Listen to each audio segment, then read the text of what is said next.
Jesus, Lamb of God, worthy is your name.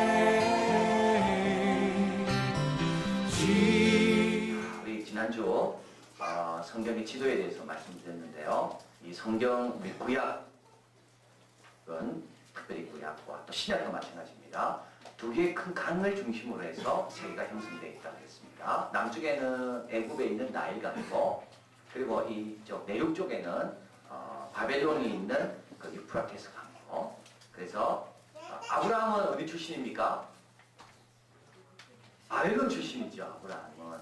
그죠? 아브라함은 바벨론에서 이렇게 우르에서 하란으로 와서 온 거 아닙니까? 그래서 아브라함이 이삭을 낳고 이삭이 두 아들을 낳게 되는데, 그 두 아들이 야곱과 에서인데, 야곱이 형 에서와 아버지를 피해서 어디로 가죠? 바벨론 쪽으로 도망갑니다. 하란 쪽으로. 자, 그런데 또 이제 야곱이 오늘 이제 보면서 알겠지만, 야곱의 70아들은 나중에 기근이 있을 때 요셉은 또 어디로 갑니까? 애굽으로 가서 이 70명의 아들은 그 가족들은 어디로 내려가죠? 애굽으로 갑니다. 자, 그래서 항상 이스라엘의 그 작은 땅은 이쪽에 뭡니까? 내륙 쪽에는 바벨론이 있고 남쪽에는 애굽이 있고, 그래서 이들은 애굽으로 가든지 바벨론으로 가든지, 그리고 애굽의 도움을 받든지 안 그러면 바벨론 침공을 받든지, 그래서 그 큰 세력, 큰 세계사에 끼어 있는 작은 나라가 바로 이스라엘이고 팔레스틴이다. 그리고 지난번에 공부할 때 다윗이 이제 왕국을 완전히 건설하고부터는 그 지역을 더 이상 가나안으로 부르지 않는다 그랬죠. 가나안은 그 당시에 살던 가나안 사람의 땅이었고, 이제는 다 쫓아내고 정복했기 때문에 이제 그 땅에 누가 살고 있습니까? 예, 이스라엘이 살고 있는 거예요. 더 이상 가나안이라고 부르지 않아요. 가나안을 언제 불렀는가 하면 약속의 땅을 들어갈 때, 방황할 때, 그래서 어느 땅으로 갑니까? 그 땅의 그때 주인은 가나안 사람들이었습니다. 그래서 가나안으로 갑니다. 그러나 그 땅을 정복하고 그 땅에 통치하면서부터는 그 땅은 누구의 땅으로? 예, 유대 땅, 이스라엘 땅으로 이제 완전히 공식적 이름이 바뀌게 됩니다. 자, 그게 이제 지난번에 나눈 말씀이고요. 그리고 또 이제 광야에 대해서 좀 말씀드렸습니다. 애굽으로 가든 바벨론으로 가든 뭐가 있다고 중간에는 광야가 있다. 다시 말하면 애굽에서 약속의 땅으로 돌아오려고 할 때, 바벨론에서 성전을 짓기 위해서 예루살렘을 돌아올 때 뭘 통과해야 됩니까? 광야. 그래서 광야가 두려운 사람은 약속의 땅에 못 이루어요. 이게 너무 중요합니다. 아무리 내가 하나님 주신 약속을 누리고 싶어도 그 광야의 훈련 기간을 내가 너무 힘들어하고 그걸 주저하고 두려워하면 그 약속의 땅에 못 간다는 거예요. 그래서 약속의 땅에 이룰 수 있는 사람은 부름받은 자가 아니라 부름을 받고 그 광야를 헤쳐나간 사람만이 약속의 땅이에요. 이게 성경에서 우리에게 맞습니다. 그래서 많은 사람이 택함을 받았지만, 초청을 받았지만 택함을 입지 못했다. 이렇게 나와 있는데, 초청을 받았지만 초청장 받아놓고 보니까 반드시 어디를 거쳐가야 돼요? 광야를 거쳐. 그래서 사람들이 초청을 받아놓고 안 가는 겁니다. 그래서 오늘도 이어집니다. 내용이 다 이어집니다. 하나님께서 왜 광야를 걷게 하시는가? 광야를 통과시키면서 하나님께서 뭘 기대하시고 뭘 원하시는가? 왜 우리에게도 멸류관만 있지 않고 십자가가 있는가? 부활만 있지 않고 왜 죽음이 있는가? 죽음을 통과해야 부활이 있듯이, 십자가를 통과해야 멸류관이 있듯이, 하나님께서 우리에게 요구하시는 길은 어디나 다 동일하다. 그걸 알게 됩니다. 근데 왜 그런가 오늘 알게 됩니다. 자, 이제 본문으로 들어가면 창조의 율법 같습니다. 성경의 첫 부분이라는 데는 생각해보면요, 다윗이 왕국으로 세워지기 전까지, 여호수아가 가나안 땅을 정복하기 전까지, 그때 이제 성경에 어떻게 보면 초창기 시절입니다. 자, 이때 이제 방황하는 때죠. 이제 방랑하는 시기입니다. 약속의 땅에 들어가지 못하는 그 시기. 그래서 아브라함도 자기 땅을 얻지 못했던 그 시기. 자, 그 시기까지, 그러니까 이제 여호수아가 가나안 땅에 정복에 들어가서 정복하고 분배하고 이제 왕국을 세우는 그 전까지 구약에서도 가장 중요한 사건들이 어떤 것이 있을까? 뭐 어떤 것이 있을까? 이런 걸 한번 이야기해 보십시오. 뭐 어떤 것이 있어요? 제일 중요한 사건, 내가 생각할 때 딱 떠오르는 사건, 창세기 1장 1절부터 여호수아 앞에까지 뭐가 중요한 사건입니까? 네? 창조가 있고 또 노아 홍수 맞습니다. 노아 홍수가 있고 심판이 있고 또 뭐가 있죠? 예? 출애굽이 있고 또 3개 남았죠? 또요? 예? 바벨탑. 조금 더 정리 안 돼. 뭐 바벨탑 쳐지고 바벨탑 사건도 있고 4개 남았고 또 아담 만들고. 씻기면. 네, 그거 중요한 겁니다. 또 뭐라고? 아담 만든 거? 그 창조. 예, 지금 하나 중요하게 빠진 게 있어요. 2개가 빠졌는데 어떻게 보면 이 2가지가 제일 중요해요. 타락이고 아브라함. 하기서 아브라함. 자, 여러분 만약에 타락이 안 됐다면요 성경에 쓰여지지 않았어요. 그렇죠. 타락이 쓰여지지 않았다면 예수님도 올 필요가 없는 거죠. 자, 그래서 오늘 우리가 6가지 이제 우리가 배우게 되는데 여러분 잘 기억하시고 첫 번째 창조입니다. 창조 기사를 읽고 하루하루 하나님 하신 일이 어떤 것인지 알아보게 되는데 창세기 1장 1절 가봅니다. 창세기 1장 1절에 태초에 하나님이 천지를 창조하시니라 되어 있습니다. 2절에 가보면 같이 읽을까요? 땅이 혼돈하고 공허하며 흑암이 깊음 위에 있고 하나님의 신은 수면에 운행하시니라. 태초에 창조했고 뭐가 있는 거죠 지금? 뭐가 있습니까 없습니까?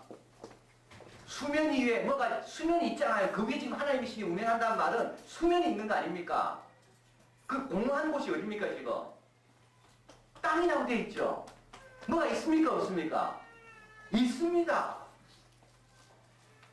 자, 그리고 나서 3절에 하나님의 창조 역사가 시작되는 거죠. 그러면 이 창조는 2번째 창조입니다. 첫 번째 하나님 혼자 계셨고 하나님이 뭔가를 만들어 놓은 겁니다. 근데 그게 완성품이 아니고 그게 아주 혼돈스럽고 흑암입니다. 그래서 하나님이 신이 그 위에 왔다 갔다 하시다가 그 다음에 하나님의 때가 돼서 하나님께서 이런 것들을 정리하기 시작합니다. 이게 2번째 창조입니다.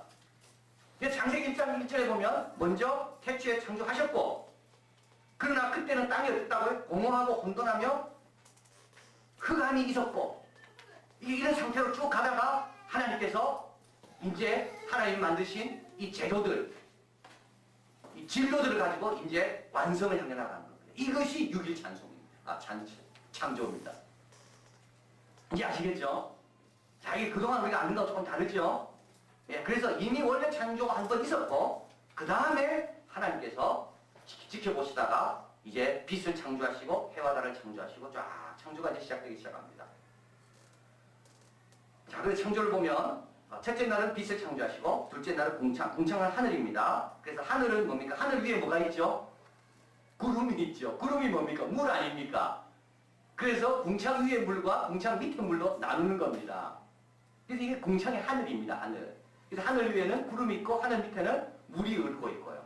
이 물을 한 곳으로 모은 것이 셋째 날인데 이게 바다가 되고 물이 한 곳으로 모이니까 뭐가 남게 되나요? 땅이 남게 되죠. 그리고 땅 위에 식물이 자라게 하십니다.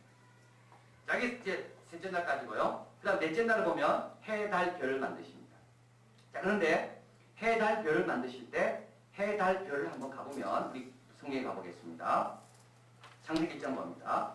하나님이 두 큰 광명을 만드사 큰 광명으로 낮을 주관하게 하시고 작은 광명으로 밤을 주관하게 하시며. 그렇죠? 자, 그래서 이걸 해, 달라고 말 안 쓰고 있습니다. 큰 광명, 작은 광명. 이건 의도적으로 안 쓰고 있습니다. 왜냐하면 이 당시 창세기 때 사람들은 해를 신으로 여겼거든요. 달을 신으로 여겼습니다. 그런데 하나님은 해는 신이 아니라 뭐라고요? 해는 낮을 주관하기 위해서 하나님께서 빛을 비추라고 만든 것이 해라는 겁니다. 자, 그래서 해는 하나님의 피조물이라는 속에서 강조하고요. 그리고 해는 다른 기능 없습니다. 달도 별도 어떤 기능밖에 없어요? 비치는 기능밖에 없다. 뭐 인간에게 복을 주고 인간에게 뭐 화를 주고 그런 기능은 전혀 없다는 거예요. 하나님께서 해달을 만들 때 아예 광명의 역할을 하라고 하나님께서 만들었다. 그래서 창조 기사는 이걸 적을 때 해라고 달라고 표현하지 않고 사람들이 혼돈할까봐 그의 기능을 중심으로 해서 적고 있는 겁니다. 광명이다. 그 다음에 쭉 넘어가면 이제 새와 물고기를 만듭니다. 물고기 만들 때 보면요. 우리 21절에 가면 21절, 1장 21절. 하나님이 큰 물고기와 물에서 번성하여 움직이는 모든 생물을 종류대로가 중요합니다. 종류대로. 계속 종류대로 나오죠. 그러다가 인간은 어떻게 됩니까? 인간은 하나님의 형상대로 나옵니다. 다 이게 다릅니다. 종류대로라는 말은 처음부터 다른 종이 있었다는 겁니다. 진화론하고 완전히 다릅니다. 진화론은 출발이 하나라는 거죠. 출발이 하나라는 게 진화론입니다. 근데 성경은 처음부터 어떻게 해요? 종류대로 다 있었다는 겁니다. 식물은 식물대로, 동물은 동물대로. 자, 그런데 보니까 21절에 하나님이 또 뭘 만들었어요? 큰 물고기를 만들었다. 이것도 굉장히 중요한 겁니다. 왜냐하면 이 당시 사람들은 바다에 엄청난 괴물이 살고 있다고 생각해요. 그래서 그 괴물이 요동칠 때마다 폭풍이 일고 파도가 막 내일이 일어나고 그래서 고기 잡으러 갔다가 그 큰 괴물이 갑자기 기분이 상하게 되면 모든 고기 잡으러 가는 어부들은 다 거기에 파묻혀가 죽게 되고 그래서 어떻게든지 그 바다에 있는 괴물을 우리가 잠재울까 고민이 많았습니다. 자, 그런데 오늘 본문에서 분명히 하나님은 그 물고기 누가 만들었어요? 하나님이 만들었다. 지 마음대로 못한다는 거예요. 그 큰 물고기가 자기 마음대로 절대 못 설친다는 거예요. 그도 피조물이다. 여기서 말씀하고. 그 다음에 가보면 이제 저 여섯째 날이 됩니다. 육축 땅의 짐승 사람을 만들게 되는데요. 보면 쭉 가보면 보게 되겠습니다. 25절에 하나님의 땅의 짐승을 그 종류대로 육축을 그의 종류대로 땅에 기는 모든 것을 그 종류대로 만드시 하나님 보시기에 좋았구나. 육축은 땅의 짐승은 야생동물이고 육축은 가축입니다. 땅에 기는 건 작은 동물을 가리킵니다. 이것도 다 어떻게 만들었다고요? 종류대로.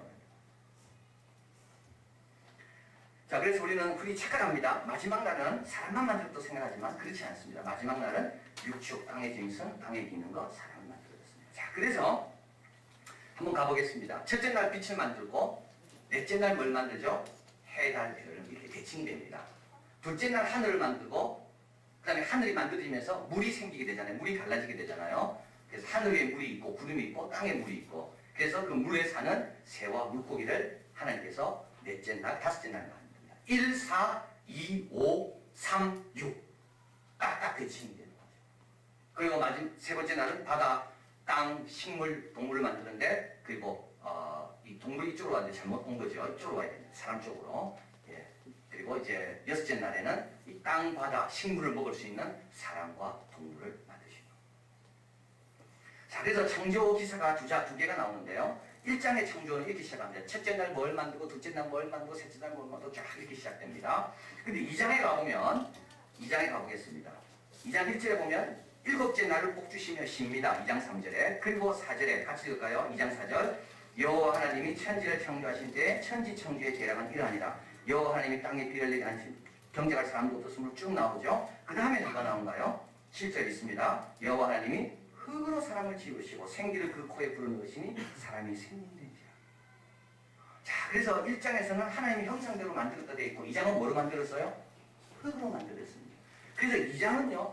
하나님께서 하나님의 형상대로 만들었다 되어 있는데 어떻게 만드셨는가? 사람 중심으로 사람을 어떻게 만드셨는가? 그걸 좀 더 자세하게 창조와 관련해서 말하는 내용입니다.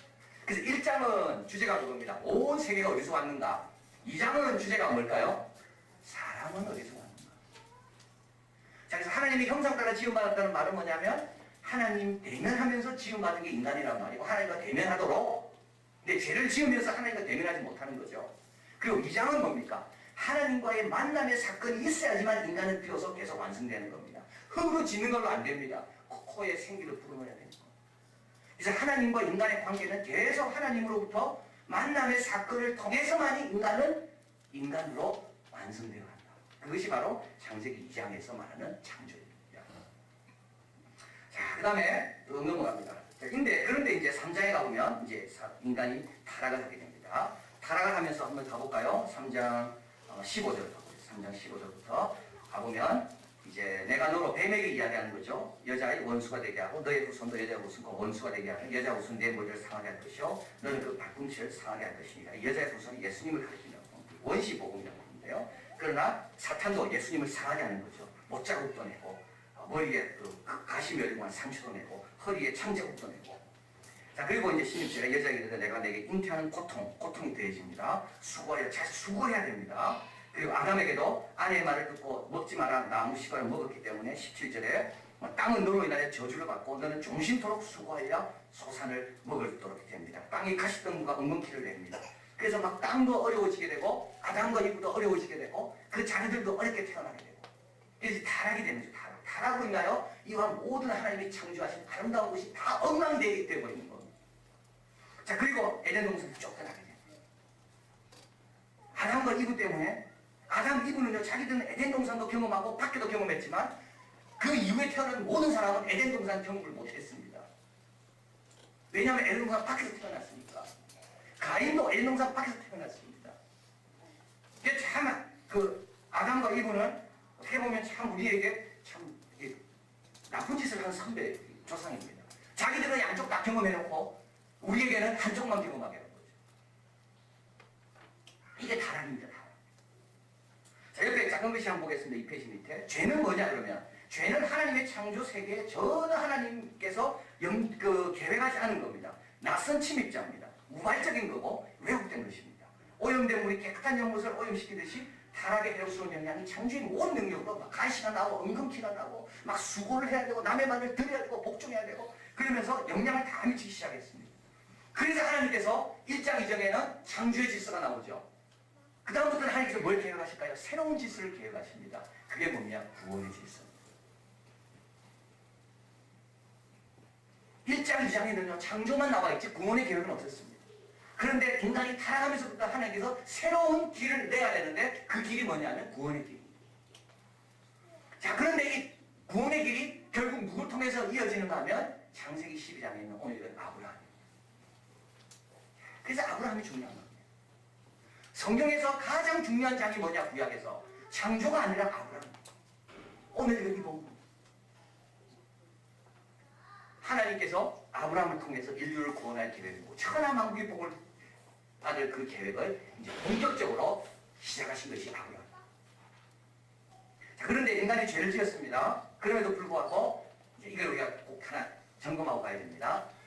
풍자 만화 있죠. 풍자 만화를 보면 그 만화가 뭘 풍자하는지 알 수 있잖아요. 아무리 삐뚤하게 그려놔도 이 만화는 누구를 지금 말하고 있는지 알 수 있는 것처럼 우리의 죄도 우리가 풍자 만화처럼 이렇게 어그러지고 망가졌지만 하나님이 원래 창조하신 그 모습을 그래도 어느 정도 유지하고 있다는 거예요.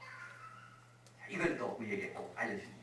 그래서 우리는 동물과 다르게 선행도 베풀고 양심도 있고 학교에서 아이들 가르치기도 하고 어려운 사람 보면 도와주기도 하고 그래서 우리의 타락으로 인해서 에덴 동산을 쫓겨났고 우리의 죄가 모든 면에 다 영향을 미치고 있지만 그래도 풍자 만화처럼 일그러졌음에도 불구하고 원래 하나님 창조하셨던 그 흔적들을 우리가 다 갖고 있다.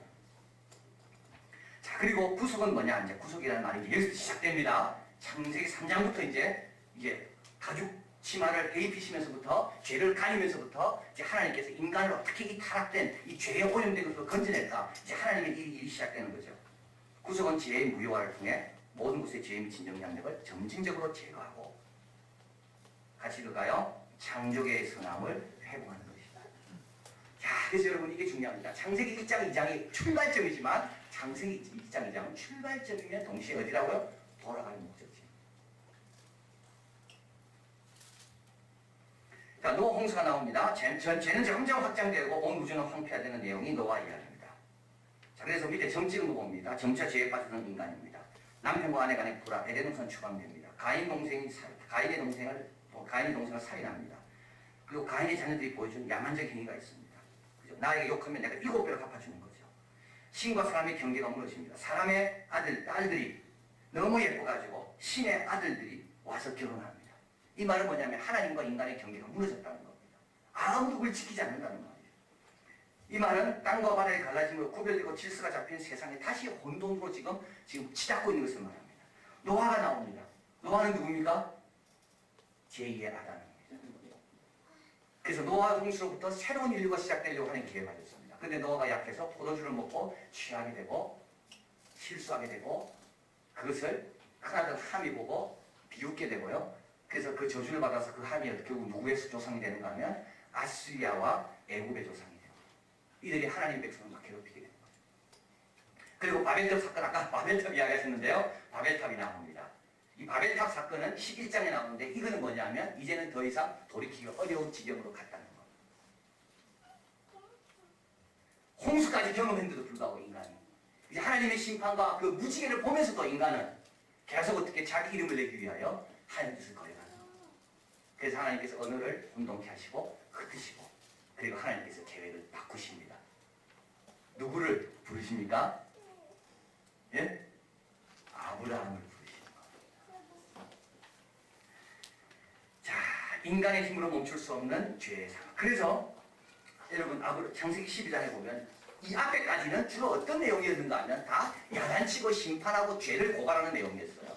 그러나 12장에 와서 갑자기 하나님께서 너를 복주고 너를 축복하고 너의 이름을 창대케 하고 다시 어디로 돌아갑니까?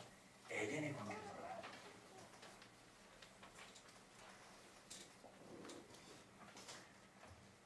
절망적인 상황이 수정되고 아브라함의 5배의 축복이 약속이 됩니다. 네 이름이 창대케 되리라. 너를 축복하는 자에게 내가 축복하고 너를 저주하는 자에게 저주한다.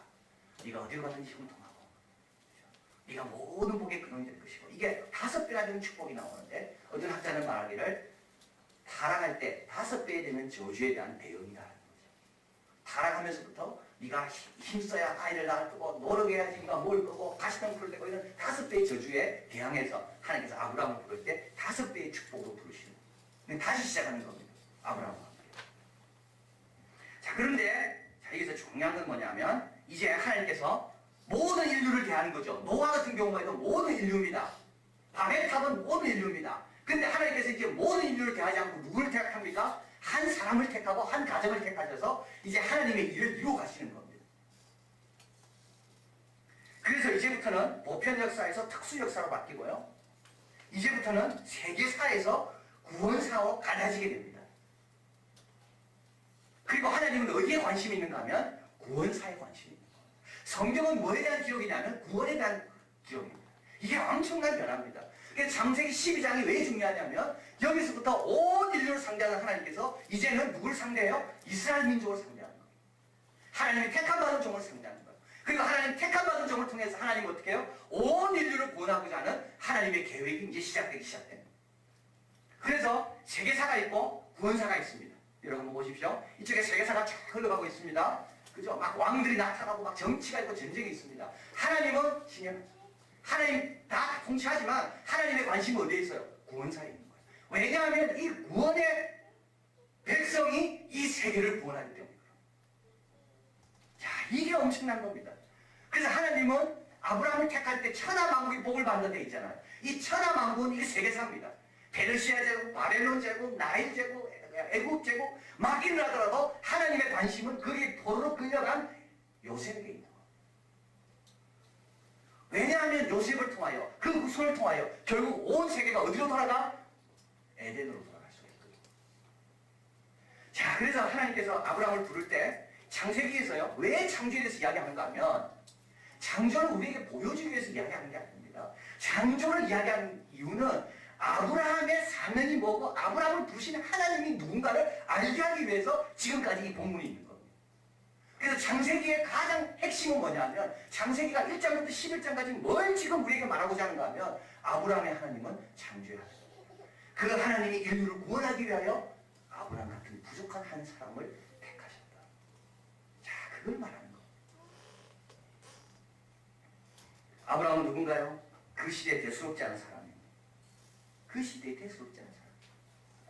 그러나 아브라함이 그런 일을 할 수 있었던 비결은 순종하고 믿고 훈련하고 연단받고 떠나라면 떠나고 바치라면 바치고.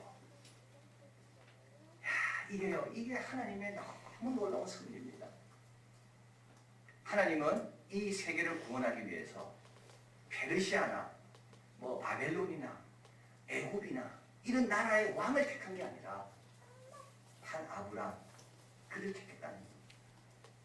그 하나님이 오늘도 그 하나님의 큰 역사의 도구로 아브라함 같은 한 사람, 우리 같은 사람을 택합니다. 이게 성경이 주는 메시지입니다. 그래서 우리가 누구라고? 왕 같은 제사장이에요. 우리 한 사람 한 사람. 자, 그래서 앞에 옆에 조그만 글씨를 봅니다. 3페이지 밑으로 가보면 3페이지 3자 적어놓은데 위에 가보면 창세기 주 관심사는 꼭 기억하십시오. 이번 공부를 통해서 족장과 이스라엘 민족의 조상이 있습니다. 1장 11장은 아브라함의 소경의 배경입니다.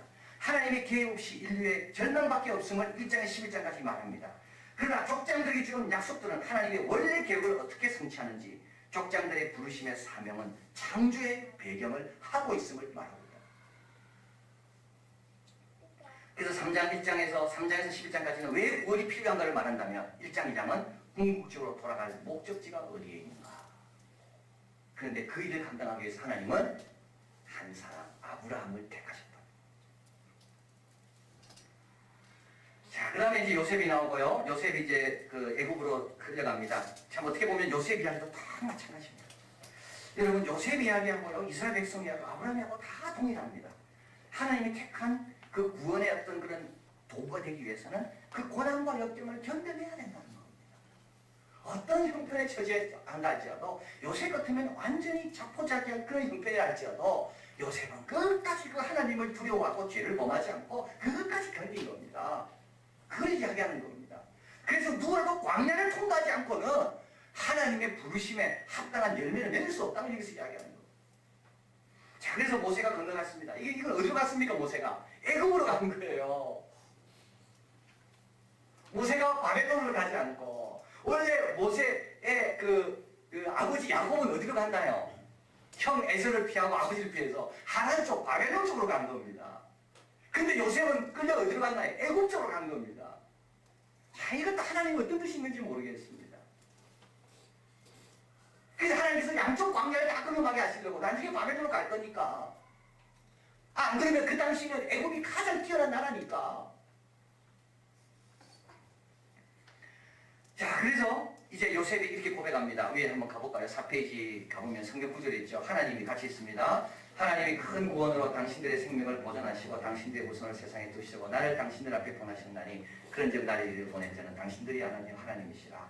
하나님이 나로 바로의 아들을 삼으시고 그 온 집의 주를 삼으시며 애굽의 온 땅의 치리자로 삼으셨느니라. 여기 구원이란 말이 나옵니다. 야, 이게 여러분 꼭 기억해야 됩니다. 하나님께서 왜 광야로 보내시는가 하면, 왜 보디발의 집에 또 그 감으로 보내는가 하면 이 구원을 경험하기 위해서. 구원을 경험하면 어떻게 됩니까? 구원을 경험하는 주인이 바뀝니다. 이게 너무 중요한 겁니다. 나를 구원해 준 분이 누굽니까? 그분이 내 주인입니다. 자, 하나님께서 왜 애굽에서 백성들을 끌어내실 때 홍해바다를 건너게 하면서 그 많은 그 고통 가운데도 하나님께서 그 건져주신 구원을 경험하게 하는가 하면 너희들이 주인이 누군가를 고백하기 위해서. 만약에 바로가 건졌다면 바로가 주인입니다. 그동안 그렇게 살았죠. 배가 고파서 바로 앞에 갔잖아요. 그러니까 바로가 좋은 고생 땅을 주고 잘 먹고 사니까 그들의 주인은 누구였다 지금까지요? 바로였습니다. 그런데 하나님께서 10가지 재앙을 보내가지고 그 재앙 속에 바로가 꼼짝 못한 걸 알고 홍해를 건너게 하면서 홍해에서 건져준 분이 누굽니까? 하나님. 그러면서 구원을 경험하면서 주인이 누군가를 발견해요. 그래서 결국 이제 애굽으로 내려오게 되고요. 이제 모세가 나타나기 시작합니다. 여러분 모세 이야기도요 똑같습니다. 하나님의 쓰이는 종이 되기 위해서는 어떻게 돼요? 광야 생활을 경험해야 되고 겪어야 된다. 우리 출애굽기 한번 가보겠습니다. 출애굽기. 그래서 이제 출애굽기로 넘어갑니다. 출애굽기 1장 가보겠습니다. 출애굽기 1장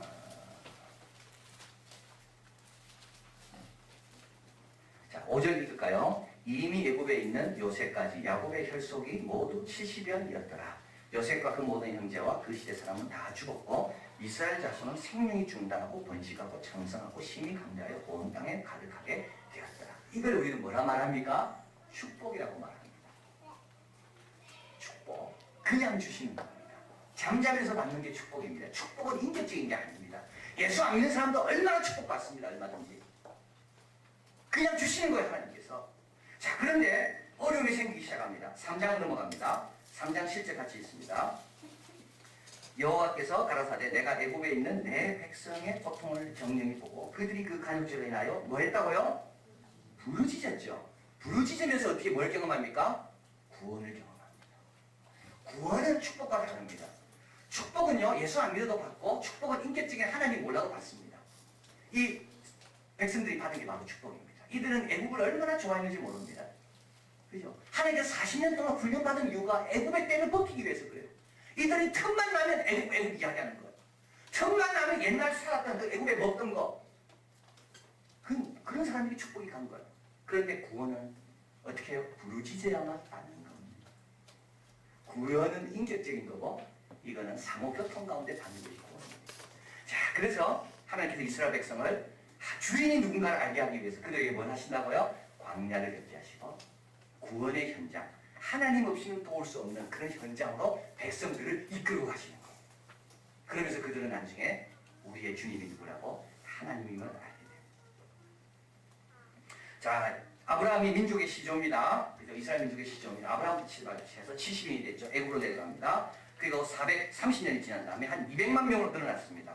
그리고 그들은 하나님 축복으로 늘어났고 이제 바로의 핍박으로 인해서 부르짖기 시작하고 부르짖으면서 하나님의 구원의 역사가 뭔지를 체험하게 되고요. 그러면서 이들은 모세의 지도를 따라 이제 한 민족으로 거듭나게 됩니다. 하나님의 택함 받은 민족. 자, 그런데 모세는 얼마나 힘들었는지 모릅니다. 외로웠습니다. 모세는 하나님과 백성 사이의 중간에서 외로운 사람. 아무도 모세를 이해하는 사람 없어요. 백성들이 모세를 이해하겠습니까? 그렇다고 하나님이 모세의 그 외로운 것을 봐주겠어요? 그렇지 않거든요. 하나님은 하나님께서 모세에게 명한 바를 모세가 행하길 원하시고 모세는 그대로 행하다니까 참 백성들의 말을 안 듣고 이 중간에 선 사람이 누구냐? 모세며 바로 우리입니다. 근데 모세가 그걸 또 이겨내는 겁니다. 자, 아브라함이 이겨냈고 요셉이 이겨냈고 또 모세가 그걸 이겨내는 겁니다. 위치는 다 달랐지만 십자가와 광야는 똑같습니다. 그래서 여러분 그런 말이 있잖아요. 지도자는 자기 받아야 할 칭찬보다 사실은 매나 더 받는 게 지도자예요. 그렇죠. 사실은 뭐 지도자가 대표니까 칭찬받는 경우가 많이 있잖아요. 그러나 동시에 지도자는 자신이 받아야 될 욕보다 더 배나 더 받는 게 더 지도자입니다. 안 되면 누구 욕합니까? 지도자 욕합니다. 다 모세 욕하는 거. 다 모세. 근데 모세가 견뎌내죠. 이겨내야 돼. 물도 마찬가지. 그래야지 어떻게 됩니까? 구원의 백성, 구원의 도구로 쓰임받는 거예요. 자, 그래서 하나님께서 모세를 통해 십계명을 주시고 이 십계명이라는 것은 죄악된 세상 가운데 하나님의 계획을 실천하는 백성으로 선택받은 백성으로 어떻게 살아야 하는지를 말씀하는 내용이 바로 십계명입니다. 그 옆에 보면 조그만 글씨로 폴 존슨이라는 학자가 말한 십계명의 특징에 대해서 나와 있습니다. 십계명은 다른 그때 율법과가 다릅니다. 십계명은 하나님이 제정하신 거기 때문에 수정이 불가능합니다. 왕이라고 부자라고 절대 못 바꿉니다. 이것은 십계명에 있는 평등사상, 엄청난 평등사상입니다. 왕도 십계명 앞에 순종해야 됩니다. 그 당시 이런 법은 없었습니다. 또 십계명은 생명의 지향성을 갖습니다. 그래서 부자라도 내가 남을 죽였잖아요. 그럼 내 재산으로 그 생명을 대신할 수 없습니다. 생명은 생명으로 대신하는 겁니다. 눈은 눈으로 대신하는 겁니다. 이게 굉장한 겁니다. 그래서 내가 남의 눈을 상하게 했습니다. 그럼 나는 돈 많기 때문에 돈 주면 되니까 아닙니다. 네 눈도 상하라는 거예요. 그래서 그만큼 남의 눈을 네가 돈이 있든 없든 남의 눈을 소중하게 여기라는 거예요. 이 생명 지향성입니다. 그리고 이것은 하나님의 관심사로 이스라엘의 관심사가 결합하고 연합하게 하는 삶의 전 영역의 하나님의 통치. 자, 그래서 하나님께서는 이스라엘 백성에게 홍해를 건너고 난 다음에 하나님의 은혜를 체험하고 난 다음에 뭘 주시죠? 그 다음에 십계명입니다. 여러분, 십계명은 은혜에 대한 보답으로 받은 겁니다. 보답으로 어떻게 살아야 될지. 그래서 십계명 지키면 요단강 건너가게 해주고 그게 아닙니다. 요단강은 은혜로 다 건넜고 홍해바다는 은혜로 건넜고 그 다음에 십계명은 은혜를 받아서 너무 하나님 뜻대로 살고 싶은 사람에게 그래, 그러면 내가 어떻게 사는 것이 내 뜻인지 알려줄게. 그래서 주신 것이 뭐라고요? 십계명입니다. 자, 그러면서 이스라엘 백성들은 이제 하나님의 선택받은 백성으로서 공동체가 과거에는 요셉이 경험했고 과거에는 아브라함이 경험했지만 이제 출애굽을 통해 이스라엘 백성이 전체가 다 뭘 경험해? 하나님의 구원하심을 경험하게 되고 그 계명 따라서 이제 하나님의 백성으로 이제 창조의 회복으로 그 도구로 이스라엘 백성들이 이제 구별되기 시작한 겁니다. 자, 결론입니다. 이스라엘에게는 중요한 사명이 있음을 알게 합니다. 창조의 회복입니다. 죄로 인해 오염된 세상에 하나님의 권리를 다시 찾는 일입니다. 참으로 멀고 불가능히 느껴지지만 이 구원의 역사는 한 사람 한 가정을 통해 이어지게 되고 나중에는 한 나라로 발전해 되는 것을 봅니다. 자, 이를 위해 부르심에 순종하며 시험에 합격하는 과정이 반드시 있고 구원을 경험해야 하는 체험이 있어야 함을 우리는 알게 됩니다. 아브라함이 창조와 타락을 배경으로 삼고 있듯이 우리도 그렇습니다. 아브라함이 축복의 근원으로 약속을 받고 있듯이 우리도 그렇습니다. 그러나 우리는 아브라함에게 없는 임마누엘 되신 그 주님과 동행하고 교회 공동체가 있고 성경이 있고 그리고 이미 예수님이 승리하신 승리 가운데 싸우고 있습니다. 그래서 우리의 싸움은요, 아브라함 싸움과 다릅니다. 완전히 이미 승리한 거예요. 이미 에덴 동산 가는 길이 열려 있어. 근데 왜 싸워야 되는가? 우리는 아직 그 잔종들이 이 사탄의 조물애기들이 전쟁이 끝난지 모르고 계속 지금 설치되고 있는 거예요. 그래서 우리의 싸움은 뭡니까? 소탕작전입니다. 이미 끝났는데 모르고 있는데 소식이 아직 안 가가지고. 그러니까 우리가 어떻게 됩니까? 우리가 담대하게 나가가지고 사탄아 물러가라. 주님의 이름을 선포하고 주님의 권리를 선포하고 그러면서 승전보 전쟁이 끝났다는 걸 알려주는 거예요. 근데 그들이 쉽게 안 죽거든요. 그래서 우리가 계속 헌신하며 아브라함 같은 모습으로 싸워야 됩니다. 그래서 비록 아브라함처럼 우리도 대수롭지 않습니다. 괜찮습니다. 하나님은 대수롭고 대수롭지 않은 걸 따지지 않습니다. 하나님의 역사는 세계사가 아니라 어떤 사라고요? 구원사입니다.